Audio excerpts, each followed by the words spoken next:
पहिली माझी ओवी ग अक्कलकोटी जाईना, पहिली माझी ओवी ग अक्कलकोटी जाईना. स्वामी गुरुच्या मंदिरातील धूळ कपाळी लावीना, स्वामी गुरुच्या मंदिरातील धूळ कपाळी लावीना.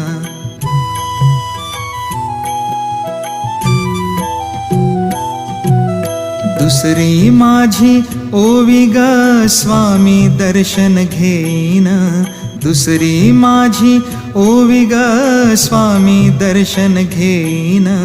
स्वामी गुरु माऊलीच्या मंगल चरणी डोई ठेवीना, स्वामी गुरु माऊलीच्या मंगल चरणी डोई ठेवीना. स्वामी समर्थ, स्वामी समर्थ, जय जय स्वामी समर्थ.